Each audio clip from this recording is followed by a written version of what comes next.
कि आप क्या लोग ऐसा हमें बता चुके कि हमने अपने अपने गंदे व्यसन छोड़ दिए, हम अपने गंदे आचरण छोड़ चुके, गंदा भोजन छोड़ दिया, गंदा पेय छोड़ दिया, गंदी बातें छोड़ दी, हम अच्छे मार्ग में चल रहे हैं। 2-2 साल से अच्छे मार्ग में चल के तब हमसे मिलने आए। तो आप तो मिलने आए हो, अब आपको अच्छे मार्ग में चलना ही होगा। आप नाम जप करना शुरू कर दो, आप चिंता मत करो, छूट जाएगी। आप विश्वास कीजिए, नाम जप कीजिए और थोड़ा बचने की कोशिश करो। जो शराब के नशे की आपको प्रेरणा देने वाले हैं, संग करने वाले हैं, आपको पिलाने वाले हैं, उनसे थोड़ा बचिए और नियम लीजिए कि मैं शराब नहीं पीऊंगा। ले सकते हैं नियम? बोलो, मैं श्री धाम वृंदावन में शपथ खाता हूं कि आज के बाद शराब नहीं लूंगा। श्री धाम वृंदावन में शपथ लेता हूं, बहुत हम तुम्हारा सहयोग करेंगे, चिंता मत करो। हमारा ठाकुर है, बहुत बलवान है, हिलना नहीं। हमारी तुम्हारी दोस्ती पक्की, हिलना नहीं इस बात से। बिल्कुल आप नाम जप करो, अगर बदलाव ना आवे तो हमें आप बताना। आज से शराब मत पीना, शपथ खा लिया है, नाम जप करो, थोड़ी कठिनता झेलो और आगे देखो आपको प्यार मिलता है कि नहीं। जहां पर कृपा राम की हुई ता पर कृपा करे सब कोई। आप चिंता न करो, हमारी बात पर विश्वास कर लो यार, हमारी बात पे विश्वास करो। आपके शरण में आना चाहता हूं। हाँ बिल्कुल, हम तो आपको हृदय से लगाए हैं, हमारी बात समझ लो। आज के बाद शराब मत पीना, नाम जप करो, जो परेशानियां उनको सहो, आगे का रास्ता खुल जाएगा। ठीक है? आप धैर्य पूर्वक चलना।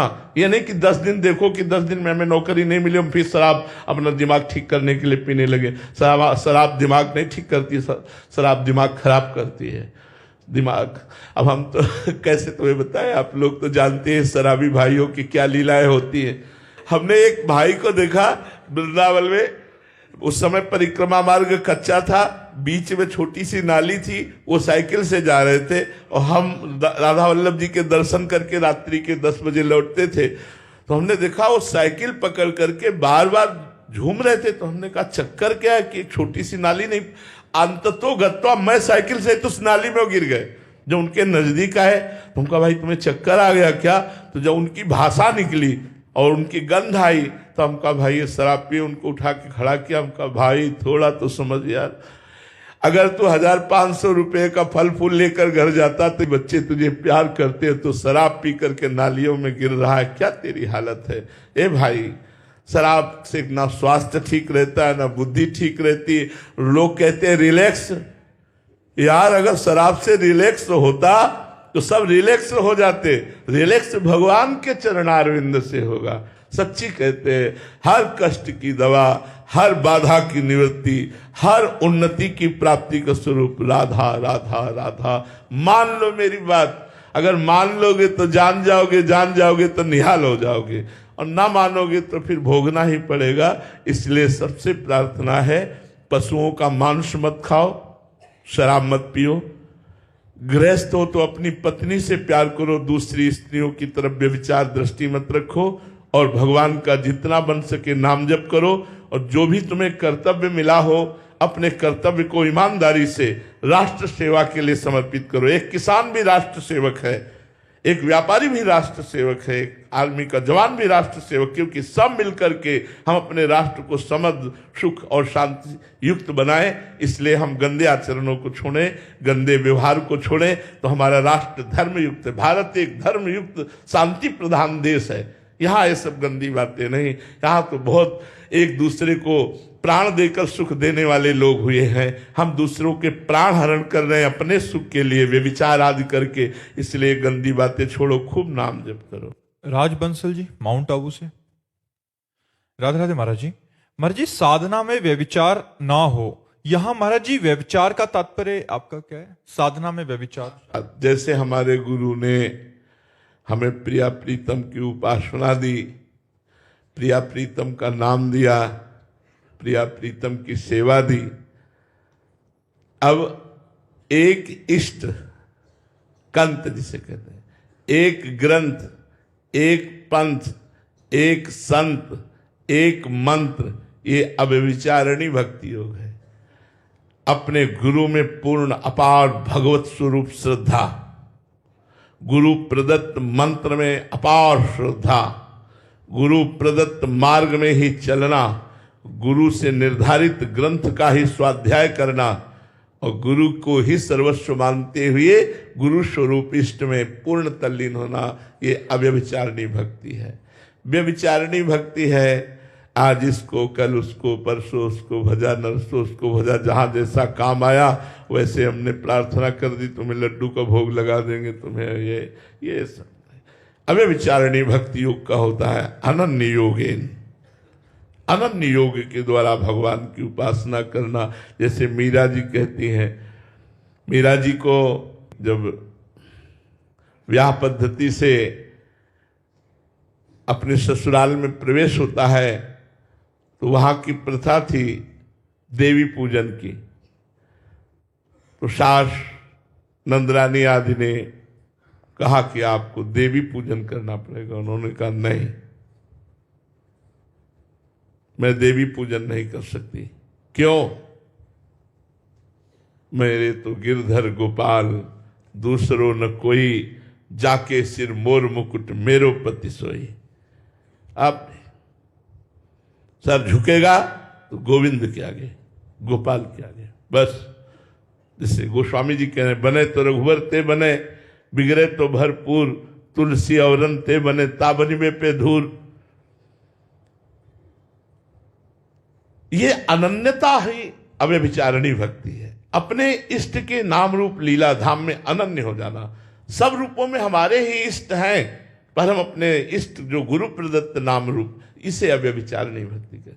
व्यभिचार भक्ति में जो जब जैसा मनाया वैसे आचरण कर लिए, जब जैसा मनाया उसके समीप जाकर के झुक गए, उससे कामना की, उससे चाहत की। अव्यभिचारिणी भक्ति योग बहुत सम्माननीय और बहुत ही प्रार्थनीय है, भगवान की कृपा से प्राप्त हो। इसे अनन्य भक्ति योग कहते हैं। और भगवान गीता जी में बहुत बार इसकी मांग की है, अनन्य चिंतयन्तो माम। भगवान कहते हैं ये जनाः पर्युपासते तेषां नित्याभियुक्ता नाम योगक्षेम भाम, अनन्य चेता सततम यो माम स्मृति नित्यसा तस्याहम सुलभा पार्थ नित्ययुक्त योगिना। भगवान ने बहुत बार अनन्य चिंतन की बात कही, मन मना भव मद भक्तो माद्यादि माम नमस्कुरु। इसलिए अव्यभिचारिणी भक्ति योग का मतलब एक भगवान के नाम रूप लीला धाम में आसक्त हो जाना। सुहानी जी राजस्थान से, राधे राधे महाराज जी। महाराज जी, क्रोध अथवा आवेश में क्या अंतर है? आवेश क्षणिक होता है, क्रोध स्थायी होता है, उसके प्रति द्वेष कर लेता है। आवेश का मतलब किसी क्रिया की प्रतिक्रिया में एक क्षण के लिए वो, फिर वो शांत हो गया। और क्रोध वो उसका मनन चिंतन करके, उसके दोषों का चिंतन करके जलता रहता है हृदय, और उसके प्रति द्वेष बुद्धि हो जाती है, उसके प्रति नफरत बुद्धि हो जाती है। आवेश तत्कालिक होता है, ये प्रायः साधकों में होता है। जो अच्छे संत होते, साधक होते हैं, उनके शिष्यों के द्वारा या उनके अनुयायियों के द्वारा यदि धर्म विरुद्ध कोई आचरण हुआ तो क्रोधावेश होता है, क्रोध नहीं होता है।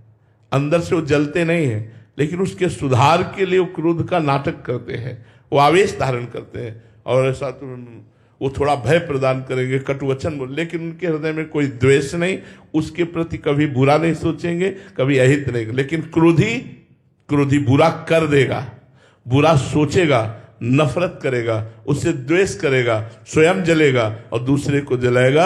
ये क्रोध बड़ा त्याग करने योग्य बात है। ये क्रोध बहुत हानि पहुंचाता है, अपने हृदय को भी और दूसरे को भी। क्रोध से हिंसा तक हम बढ़ जाते हैं। अगर क्रोध अपने स्वरूप में आ जाए तो हम दूसरे की हिंसा भी कर देते हैं। आवेश तत्कालिक होता है, उससे किसी का हानि नहीं होती, किसी का बुरा नहीं होता। शारदा सोनी जी कोलकाता से, राधे राधे महाराज जी। महाराज जी, एक चौपाई आती है कि निर्मल मन जन सो मोहि पावा, मोहि कपट छल छिद्र न भावा। महाराज जी, ऐसा कैसे बना जाए? भगवान के नाम में बहुत बड़ी सामर्थ्य है। जितना नाम जप करोगे और भगवान की कथा सुनोगे तो मन का मल जर जाएगा, ममता मल जर जाए। ये जो मोह ममता है, भोगों की वासना है, छल कपट है, जहां नष्ट हुआ तो मन निर्मल हो जाता। सारा खेल तो इसी का है। अरे बहुत कठिन है, मन निर्मल कर पाना बहुत कठिन है। इसलिए हम जैसे पतित हैं भगवान की शरण में, यही बात हमें अच्छी लगती है। हम मन को निर्मल करके भगवान को समर्पित कर पाए। यार बच्चापन से लगे हैं, एक सेकेंड इसकी बागडोर ढीली हुई कि वही संसार, वही भोग था, वही नरक। बहुत दुष्ट है। वैसे तो भगवत स्वरूप है, इंद्रियाणाम मनस्यास्मि, लेकिन आचरण बहुत दुष्ट है इसके। इस पर शासन करते हुए भगवान का नाम जप किया जाए और जीवन भर कभी अपने को सिद्ध ना मान ले, नहीं तो ये पतित कर देगा। जीवन भर डरा जाए कि कहीं हम धर्म विरुद्ध आचरणों में ना फंस जाएं, तो निकल जाएगा। एक संत भगवान भिक्षा मांगने जाते थे तो गांव के किनारे एक वैश्या का घर था। वो पूछती है, बाबा तुम्हारी दाढ़ी पवित्र कि मेरे बकरे की दाढ़ी अच्छी? वो कुछ नहीं बोलते। एक दिन वो बहुत बीमार थे, मरने का समय आया। उन्होंने अपने शिष्यों से कहा उस बेटी को बुलाओ, और वैश्या को बुलाया, कहा बेटी मेरी दाढ़ी पवित्र। तो उनका बाबा ये बात तो आप उस समय भी कह सकते थे। बोले नहीं, अब मैं भगवान के धाम को जा रहा हूं, अब मैं पक्का कह रहा हूं कि मेरी दाढ़ी पवित्र, क्योंकि शरीर जब तक है तब तक पता नहीं कब कौन सा आचरण बन जाए। इसलिए जीते जी हम नहीं कह सकते, मरने की दशा में कह सकते कि अब हम पवित्र हैं। मन न जाने कब कहां कैसे गिरा दे, कुछ पता नहीं चलता। भगवान ही रक्षक है, वही रक्षा करे तो पार हो जाए। इसलिए निर्मल मन करने के लिए एक ही साबुन है, संतों का संग करते हुए भजन करना। साधन को हरि भजन है, कै सत्संग सहाय।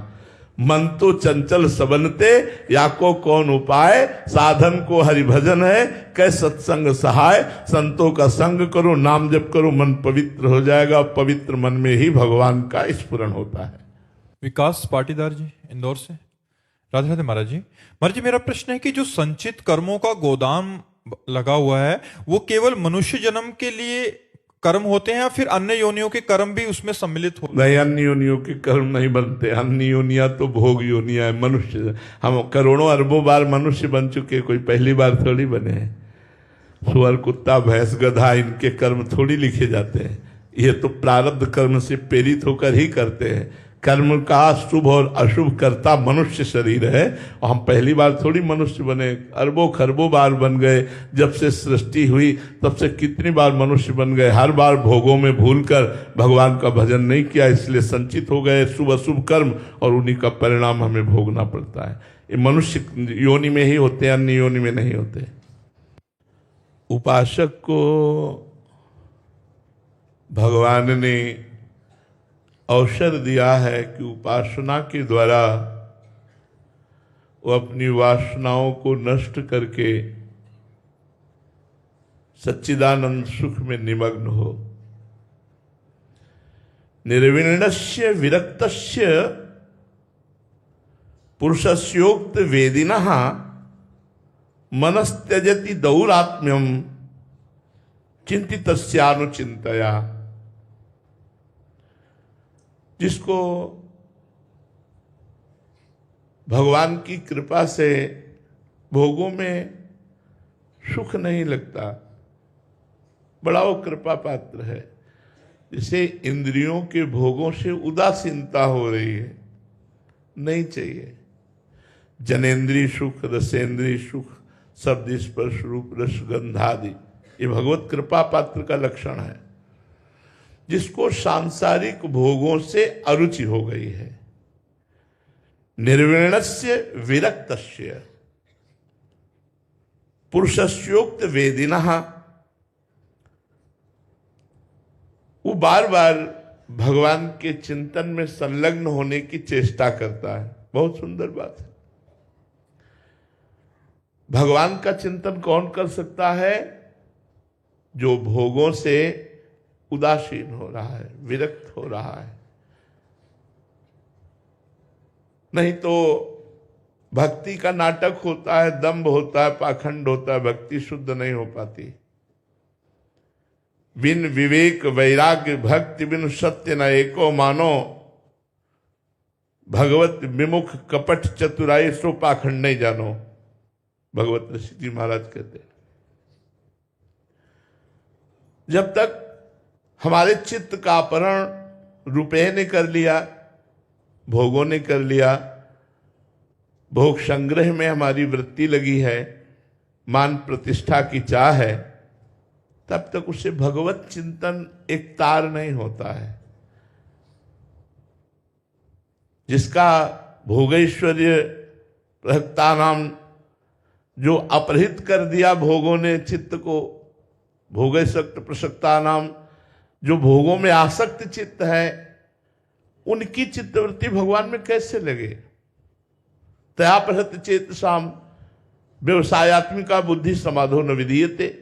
जिनके चित्त का अपहरण भोग और संग्रह ने कर लिया, वो व्यवसायत्मिका बुद्धि भगवान में नहीं लगती, समाधि में नहीं लगती। इसलिए बड़े कृपा पात्र हैं जिनको संसार के भोगों में दुख प्रतीत हो रहा है। सच्ची बात मानिए, कौन सा ऐसा भोग है जिसमें आप सुख प्रतीत करते हैं? केवल बुद्धि भ्रष्ट हो गई है इसलिए ऐसा लगता है। क्या मलमूत्र के द्वार सुख का स्वरूप है? क्या हाड़ मांस का शरीर सुख का स्वरूप है? क्या जो हम अन्न पा लेते 6 घंटे में दुर्गंध युक्त तो मल बन जाता है, वो सुख का स्वरूप है? क्या ये मरण धर्मा शरीर का राग हमें सुख प्रदान करेगा? क्या ये मान प्रतिष्ठा हमें सुख प्रदान करेगी? बड़े बड़े चक्रवर्ती सम्राट हो गए, कागजों में लिखा रखा है, इतिहास में लिखा रखा है, कौन जानता है। यदि आत्मस्वरूप को आप प्राप्त नहीं हुए अपने, यदि भगवत प्रेम नहीं प्राप्त हुआ, तो मनुष्य जीवन का कोई लाभ नहीं मिला। मनुष्य जीवन का लाभ निर्विण्णस्य विरक्तस्य पुरुषस्योक्त वेदिनः मनस्त्यजति दौरात्म्यम चिंतितस्यानुचिंतया। मन से भोगों का चिंतन त्याग दे और सदैव अपने आत्मस्वरूप भगवान के चिंतन में निमग्न रहे। शरीर में जब तक आत्मबुद्धि है, शरीर में जब तक मैं बुद्धि है, तब तक परमार्थ में हम ठीक से नहीं चल पाते। क्योंकि मना कष्टानि इंद्रियाणि प्रकृतिस्थानि कर्षति। मन और 5 ज्ञानेंद्रियां भोगों में ही ले जाती है। भारी समस्या भोग है, भारी समस्या भोग है। हम कर्ता और भोक्ता भाव से ही दुर्गति को प्राप्त होते चले गए। भगवान ने हमें मनुष्य जीवन दिया, सत्संग दिया, ऐसा अवसर दिया। अब हम सावधान हो जाएं। शरीर में आत्मबुद्धि का त्याग करके भोगों में सुख नहीं है, ऐसा दृढ़ निश्चय करके अपनी एक एक वृत्ति के द्वारा श्री भगवान का चिंतन करें। गुरुदेव की शरण में जाकर उनके द्वारा बताए हुए नाम मंत्र का, उपासना का, स्वरूप का चिंतन करें। यदि कुर्यात् प्रमादेन योगी कर्म विगर्हितम योगे नैव दहे दंगो नान्यत तत्र कदाचन। मार्ग में चलते हुए समस्त भोगों का त्याग करके गुरु की शरण में होकर नाम जप कर रहे हैं, मंत्र जप कर रहे हैं, उपासना कर रहे हैं, लेकिन हमारा गलत संग हो गया। यदि कुर्यात् प्रमादेन, प्रमादेन माने जो नहीं करना चाहिए वो कर बैठे और जो करना चाहिए उसे त्याग दिया। प्रमादवश यदि हमसे गंदा कर्म बन गया, बन जाएगा, कुसंग हो जाएगा तो बन जाएगा। यदि कुर्यात् प्रमादेन योगी कर्म विगर्हितम, यदि उपासक से, योगी से, वैसे तो ऐसे कर्म नहीं बनते पर कुसंग से बन जाते हैं। यदि कुसंग वशात प्रमादवश ऐसा पाप बन जाए, अपराध बन जाए, गलती बन जाए, तो योगी नहीं दहे दंग हो, उसे कोई और पाप प्रायश्चित करने का उपाय नहीं करना चाहिए। नान्यत तत्र कदाचन, यह नहीं कि हम चलो तीर्थयाटन करते हैं या जिस साधन में लगा उसी साधन में लगा रहे। जिस साधन में लगा है उसी साधन में लगा रहे। वो साधन उसके सारे पाप और पाप वासना, पाप प्रवृत्ति दोनों को भस्म कर देगा। तीर्थयाटन, चंद्रायण व्रत आदि तो पाप को नष्ट करते, लेकिन पाप की प्रवृत्ति को नहीं। लेकिन भगवान नाम जप, मंत्र जप, गुरु प्रदत्त आराधना, ये पाप को भी भस्म कर देगी और पाप प्रवृत्ति को भी भस्म कर देगी। इसलिए जात श्रद्धो मत कथासु निर्विण सर्व कर्मसु वेद दुखात्मकान कामान परित्यागेप्यनीश्वर ततो भजेत माम प्रीतः श्रद्धालु दृढ़ निश्चय जुष्माणाश्च तान कामान दुखोदर काश्च गर्हयन। कह रहे कि जब साधक के अंदर विरक्ति बढ़ती है तो उसे सांसारिक कर्म रुचिकर नहीं लगते, उसको मन एकांत की तरफ भागता है। मैं एकांत में निरंतर भगवान का चिंतन करूं, भगवान की परम प्रिय कथाओं को श्रवण करूं, शास्त्रीय सिद्धांतों को श्रवण करूं, अपने मन और इंद्रियों पर विजय प्राप्त करूं, ऐसी उसकी लालसा होती है। पर भोग वासनाओं की परत जमा है यहां अभ्यास। बड़ा समझने का प्रसंग है। हम यद्यपि नहीं करना चाहते, हम परमार्थ पे ठीक से चलना चाहते हैं, पर हमारी भोग व दुर्वासना मम सदा परिकर्षयन्ति, पूर्व जन्म के गंदे अभ्यास, पूर्व का गंदा अभ्यास हमारे मन में बैठा हुआ है। तो कह रहे हैं अगर भोगों में गिर गए हो तो डरो मत, भोग लो, लेकिन अंदर से अपनी निंदा करो, अपनी घृणा करो, धिक्कार है मुझको, भगवान के मार्ग का पथिक होकर कहां गिर गया, कहां गिर गया। अपनी निंदा करो, अपने को धिक्कार करो। उसे चाहिए कि उन भोगों को भोग ले, परंतु दुखद समझकर, अपराध समझकर, गलती समझकर अपने को बार बार जलाए, प्रायश्चित करे, तो अपना दुर्भाग्य मनावे। मेरा दुर्भाग्य भगवान का भजन छोड़कर भोगों की प्रीता। साथ ही इससे छुटकारा पाने के लिए मेरा आश्रय ले और दृढ़ निश्चय करे कि अब दोबारा गलती नहीं होगी। प्रोक्तेन भक्ति योगेन भजतो मां सकृन मुने कामा हृदया नश्यन्ति सर्वे मई हृदय स्थिते। फिर मैं क्या करता हूं, मैं स्वयं उसके हृदय में जाके बैठ जाता हूं, प्रकाशित हो जाता हूं।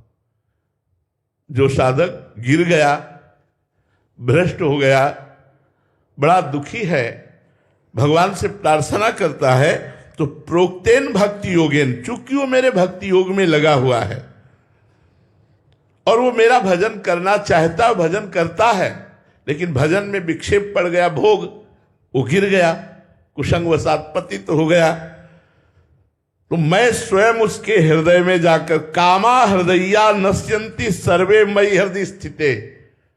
मैं जो हृदय में त्रिगुण माया का पर्दा लगा के बैठा था, पर्दा हटा देता हूं और खुला उसके हृदय में बैठकर सारी वासनाओं को भस्म करके फिर उसे निर्विकार बना देता हूं। यहां हमको शिक्षा मिलती है, एक तो हमें कुसंग नहीं करना चाहिए। यदि कुसंगवशात हम पतित हो जाते हैं, हम गिर जाते हैं, हम किसी भोगों में गिर जाते हैं, तो हमें निराश नहीं होना। भगवान का आश्रय लेकर और दृढ़ निश्चय करके अबलो नशानी अबना नशइयो फिर शुरू करो, तो तुम्हारे हृदय में भगवान विराजमान होकर तुम्हें सद्गति प्रदान करेंगे, तुम्हें सद्बुद्धि प्रदान करेंगे, तुम्हें ज्ञान प्रदान करेंगे। इस मार्ग के पथिक को अगर 1000 बार गिर जाए तो भी निराश नहीं होना चाहिए। कई साधक निराश होकर के परमार्थ ही छोड़ देते हैं, भगवत मार्ग ही छोड़ देते कि अब हमसे नहीं चला जाएगा। लेकिन यहाँ आत्मबल दिया जाता है कि यदि आप गिर जाते हो तो कोई बात नहीं है, आप भगवान का पुनः आश्रय लीजिए और भजन के प्रभाव से समस्त पाप और वासना का नाश करके भगवान को जागृत कीजिए और भगवत प्राप्ति कीजिए। मनुष्य जीवन का परम लक्ष्य भगवत प्राप्ति। हरिवल्लभ दास जी महाराज, राधे राधे महाराज जी। महाराज जी, प्रभु तो करुणा निधान है, फिर सभी को, जीव मात्र को मोक्ष देकर नरक यातना से क्यों नहीं बचा लेते सभी को? देखो, बहुत सूक्ष्मता की हम बात कहते हैं। कोई दूसरा हो तो करुणा करके बचा लें, जब आप ही हैं तो।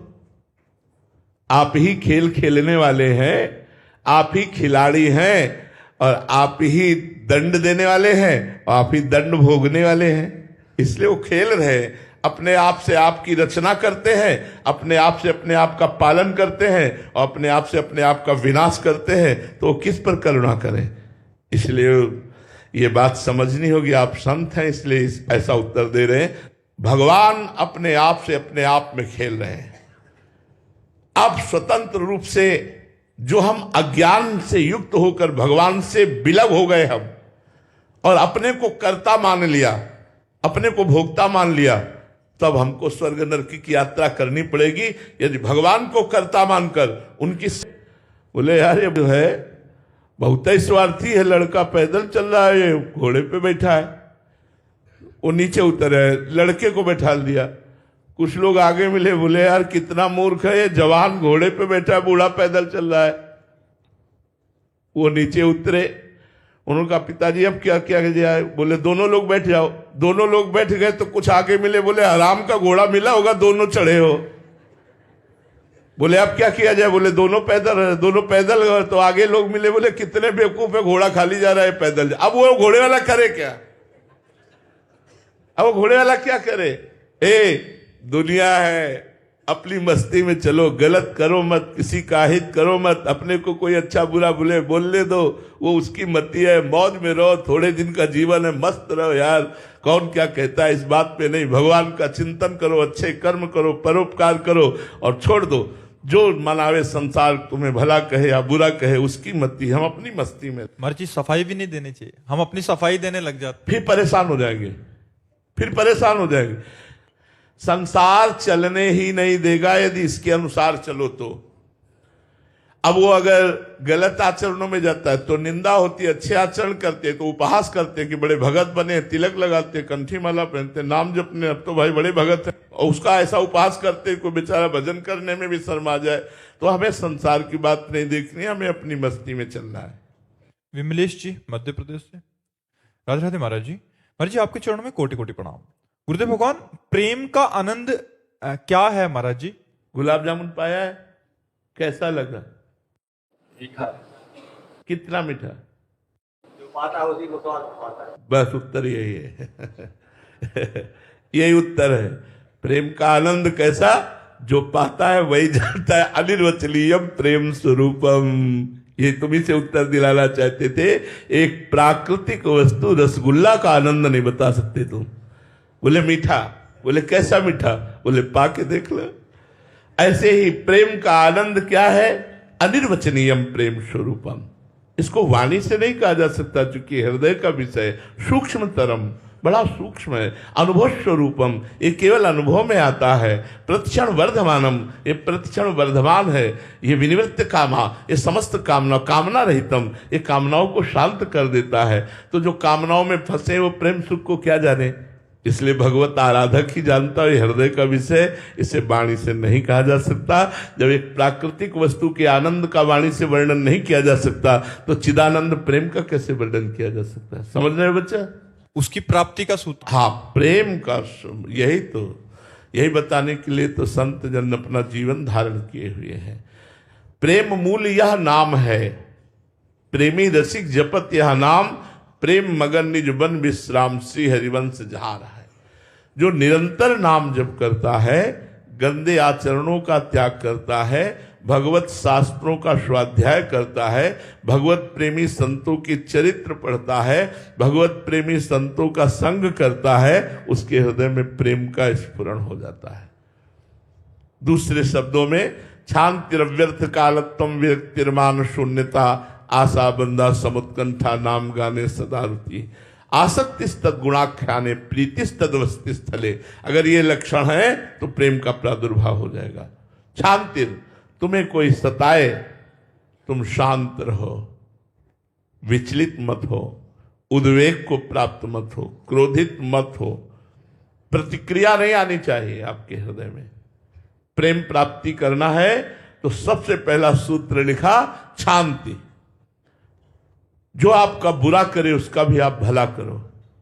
आपके अंदर उद्वेग नहीं आना चाहिए, क्रोध नहीं आना चाहिए, प्रतिक्रिया नहीं होनी चाहिए, उसकी क्रिया की प्रतिक्रिया नहीं होनी चाहिए, शांति, अव्यर्थ कालत्वम। दूसरा, एक भी मिनट तुम्हारा समय भगवान से बिलग नहीं जाना चाहिए, कबहू काल वृथा नहीं जाए, अव्यर्थ कालत्वम। अब अपने समय को देखिए, एक भी मिनट भगवान के चिंतन से हमारा चित्त अलग ना जाए। हम अपनी दिनचर्या ऐसी बनावें, ऐसे कार्य बनावें जिनमें हम भगवान का चिंतन करते हुए अपने कर्म को करें, चाहे वो व्यापार हो, नौकरी हो, किसानी हो, कोई भी कार्य हो।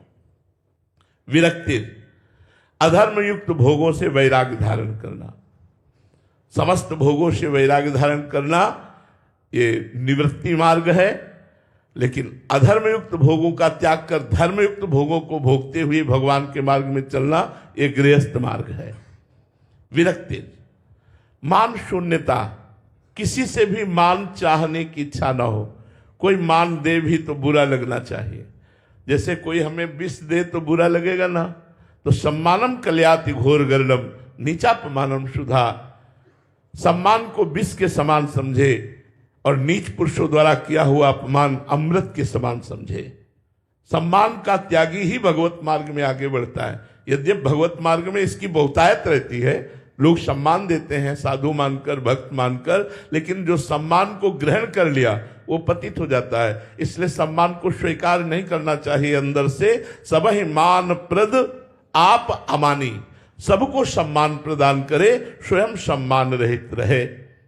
मान शून्यता, आशा बंधा, ये दृढ़ आशा हो जाए किसी जन्म में मुझे भगवान की प्राप्ति होगी। गुरु कृपा से, भगवान की कृपा से, संतों की कृपा से मेरा आखिरी जन्म है, इस जन्म में मुझे भगवान की प्राप्ति होगी, ऐसी आशा बंधा। समुत्कंठा, हर समय उत्साह बना रहे, नाम गाने सदा रुचि, भगवान के नाम और गुणगान करने में एक उत्साह बना रहे। मतलब ऐसा नशा चढ़ जाए कि लोग तुमसे बचने लगे, कि खड़े हो जाओगे तो भगवत चर्चा शुरू कर देगा ये। अगर इसके पास खड़े हो गए तो भगवत चर्चा शुरू कर देगा ये। लोग बचने लगे कि इससे बचो ले तो ये भगवत चर्चा शुरू कर देगा। अगर हम चुप रहे तो वो अपनी शुरू कर देगा, वो शुरू कर दिया तो ठीक नहीं है, इसलिए हम शुरू करें। बोधयंता परस्परम कथयंति च माम नित्यम तुष्यंति च रमंति च, भगवान कह रहे। तो समुत्कंठा, नाम गाने सदा रुचि, उत्कंठा पूर्वक भगवान की चर्चा करना, भगवान का नाम गुणगान करना। आसक्ति तद गुणाख्याने, भगवान की चर्चा सुनने और कहने में आसक्ति होनी चाहिए। जैसे कामी पुरुष को कामिनी की चर्चा होते एकदम पूरी श्रवणेंद्री उसी में लगा देगा, मोबाइल से गंदी बात देखनी पूरी नेत्रेंद्री उसी में लगा देगा। कामी ही नारी प्यारी जी में लोभी जी में प्रिय दाम, तिम रघुनाथ निरंतर प्रिय लागो मोहि राम। ऐसे हम भगवान के चरित्र, भगवान की लीला कथा सुनने और गाने में आसक्त होना चाहिए, एकदम चित्त लगा के। एकटक प्रवक्ता की मुख की तरफ देख रहे हैं, एक एक शब्द का पान कर रहे हैं। आसक्तिस्तद गुणाख्याने, भगवान की चर्चा करना और भगवान की चर्चा सुना। प्रीतिस्तद वसति स्थले, भगवान की लीला स्थलियों में अपार प्रीति हो। वृंदावन हमारा प्राण है, ब्रज हमारा प्राण है। हमारे भगवान ने यहाँ ये लीला की, यहाँ ये लीला की, यहाँ जिसके अंदर ये लक्षण है तो भाव का अंकुरण हो जाएगा और वो प्रीति के रूप में बदल जाएगा। निरंतर नाम जप करो, संतों का संग करो, भक्तों के चरित्र पढ़ो, भोजन को भगवान को अर्पित करके पाओ, प्रसादी पाओ, तो बुद्धि शुद्ध हो जाएगी और भजन की तरफ बढ़ेगी। और भजन से ही प्रेम होता है। भजन नसेनी प्रेम की, जितना अधिक भजन करोगे उतने आत्म